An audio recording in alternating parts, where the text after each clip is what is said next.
Good afternoon, everyone. This is Registered Dietitian Jason Hunter here, and today we're going to talk about bacon and the truth about bacon. For those that are probably, I'm going to say, 35 and older, there has been a big shift in regards to saturated fats and what used to be healthy, then became very unhealthy, and now is healthy again. And the Europeans had it right all along. They use the whole pig. They use all the lard. They use all parts of the pig, and most of them are actually healthier and skinnier than most Americans. And consensus data has shown that they do not have a lot of the same weight problems as we do. Not to say that everyone is skinny in Europe, but overall, they do not have the same issues that we tend to deal with in regards to weight problems. Part of this is because of the science that we've been listening to. So, years ago, government scientists came out and said saturated fat's really bad for you. Avoid all things like bacon and butter and stuff like that. So they suggested we actually use, hydrogenated oils or plant-based oils. Well, this actually ended up making a lot of people sicker, unhealthier, and even more overweight than when they started.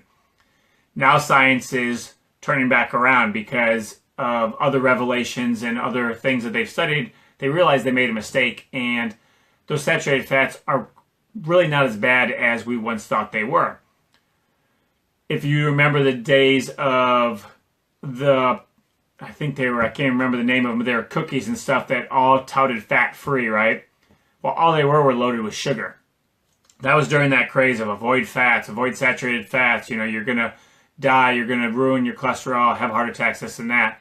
Well, then all we did was start consuming massive amounts of sugar, and now look where that got us, right? We're more overweight than ever. We have more health issues than ever. So when science comes out, we need to look at it not with skepticism, but we need to look at it with a little bit of thought in regards to, all right, before I jump to conclusions, let's look back in time. Let's look at other things and maybe come up with a better decision before I just jump from one thing to the next. And this has to go with bacon. So bacon, you should be eating more of it. And I'm going to tell you at the end which types to get that are going to be healthier for you. But what some people are still concerned with is the omega-6 to omega-3 fat ratio. Now, bacon does have more omega-6 fats, but really, when we talk about this ratio of consuming too many omega-6 fats and promoting inflammation and so forth, it's because we don't eat enough omega-3 fats. And we're using more of these hydrogenated oils, these plant-based oils, vegetable shortening, things like that are really increasing our intake of omega-6 fats. So if we start to change and go back to more natural meats and bacons and things like that have more of a natural balance of omega-6 to omega-3 fats, then we're going to bring that ratio back into a line of more of a 3-to-1 ratio, ideally even a 1-to-1 ratio if you're consuming cold water, fatty fish, or taking some type of fish oil supplement or krill oil supplement. That's going to bring that back in line.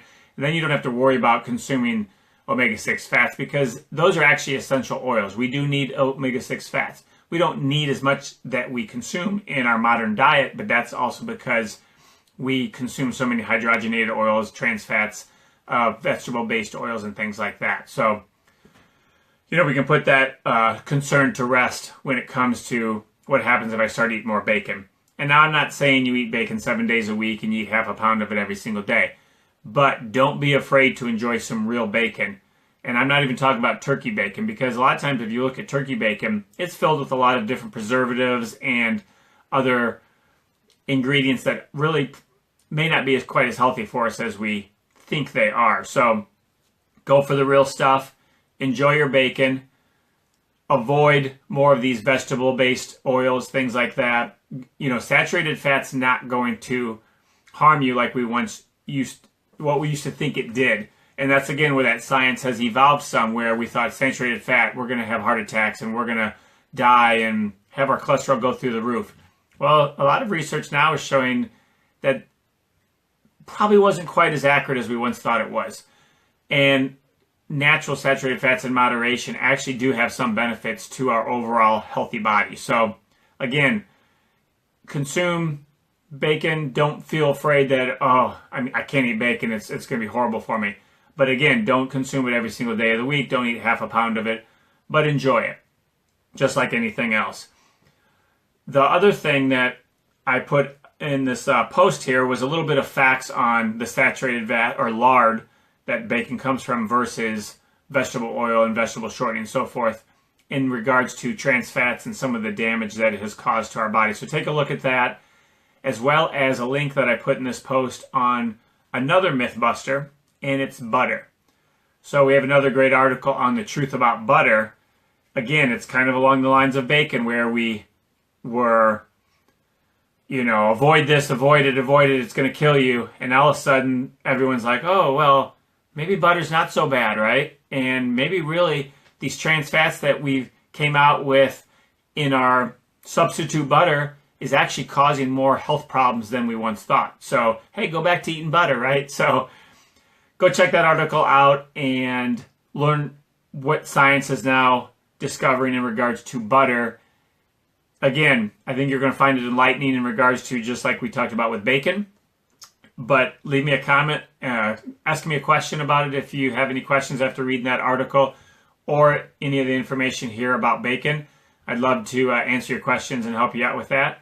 Hope you liked today's Nutrition Quickie, and I'll be back soon with another Nutrition Quickie.